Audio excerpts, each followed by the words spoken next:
Sugeng enjang para sedherek ingkang kinasihan ing Sang Kristus, pinanggih malih ing panyuraos ingkang enjang menika sampun ngancik bab 12. Ingkang mawi irah-irahan apa dosa iku bisa njalari aku kelangan urip langgeng. Sumangga midhangetaken sesarengan. Bab 12. Apa dosa iku bisa njalari aku kelangan urip langgeng? Ana kang duwe penemu yen sawise pracaya marang Gusti Yesus Kristus kudu ngopeni urip langgeng kanthi mandeg nindakake dosa meneh. Iki malah dadi tandha yen ana kang ora mangerteni apa tegese dosa kang sejati. Akeh wong-wong mbok menawa Nikodemus uga pracaya yen dosa iku salah sawijining tumindak kang ala utawa tumindak jahat. Mulane ora sethithik kang ujar yen dheweke iku wong kang becik amarga ora mateni, ora miloro wong liya, ora nyolong utawa ora nindakake laku jina. Rumangsane dosa kuwi tumindak ala marang wong liya.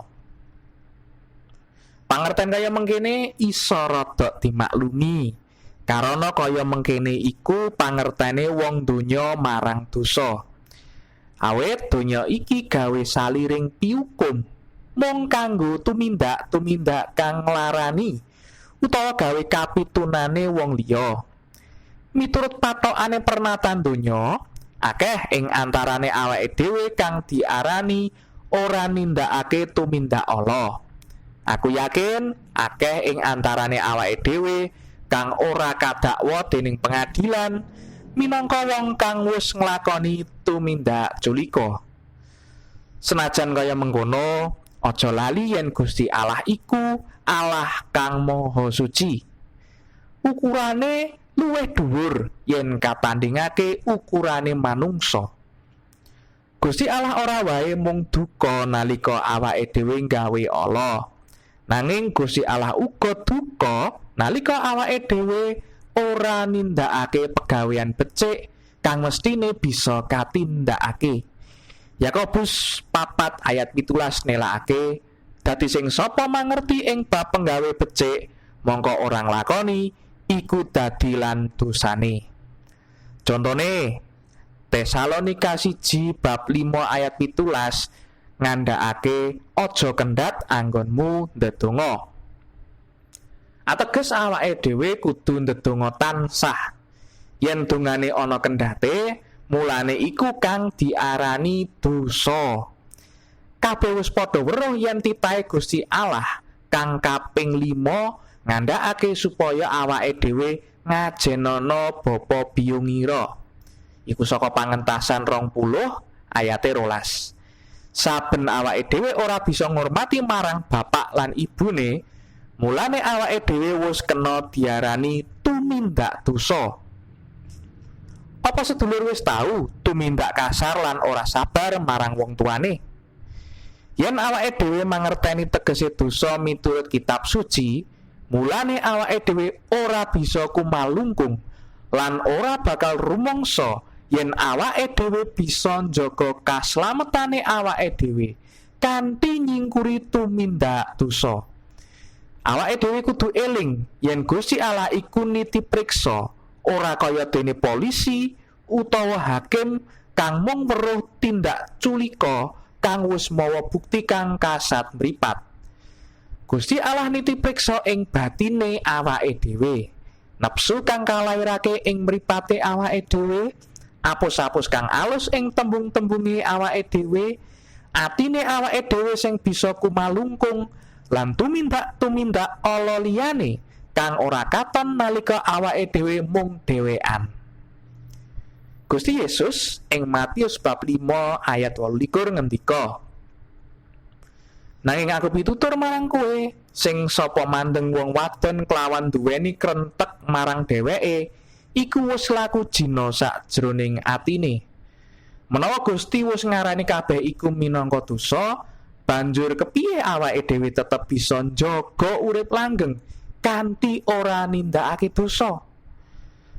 Rasul Paulus uga kanthi jelas nggambarake tetandingane kelawan dosa ing Rom bab 7 ayat 15 nganti 23 kang nyurasa mengkene. Sebab apa wae kang ndak lakoni iku aku dhewe ora sumurup. Ujer apa kang ndak lakoni iku mau dudu bab kang ndak karepake. Nanging apa kang ndak sengiti iku kang ndak lakoni. Dadi menawa aku nglakoni bab kang ora ndak karepke iku, ateges aku nglakoni yen angger-anggere Toret iku becik. Menawa mengkono dudu aku maneh kang lakoni, ananging si dosa kang dumunung ana ing atiku. Sebab aku sumurup yen aku iki ya iku dagingku, ora kadunungan bab kang becik. Sebab karep iku pancen ana ing aku, nanging dudu bab nglakoni apa kang becik. Sebab kang ndak lakoni iku dudu bab kang ndak karepake, ya iku bab kang becik, nanging kang ndak lakoni iku bab kang ala, dudu kang ndak karepake. Dadi yen aku nglakoni bab kang ora ndak karepake, ateges wis dudu aku maneh kang nglakoni, nanging si dosa kang dumunung ana ing aku. Kang iku aku nemu wewaton mengkene. Menawa aku kepingin nindakake kang becik, kang ala wis cumawis ana ing aku. Sabab sajroning batinku aku seneng marang angger-anggere Gusti Allah.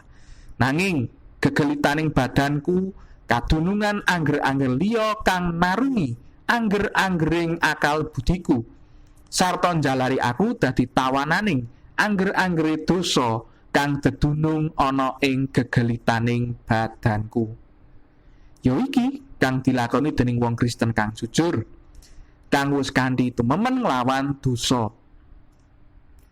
Padha dieling, awake dhewe nduweni urip langgeng mung amarga pakaryan kang sampurna dening juru slamet kang sampurna. Awake dhewe ora bisa nggayuh urip langgeng utawa njaga supaya urip langgeng kuwi ora ilang kanthi budidayane dhewe. Walah, aku wong dosa kang cilaka. Dene ukara kang endah ing dina iki ya iku budidayane manungsa ora ana gegayutane karo urip langgeng. Mekaten panyuraos ing enjang menika, mugi saged panggih malih wonten ing panyuraos benjing-enjing. Gusti mugi tansah berkahi.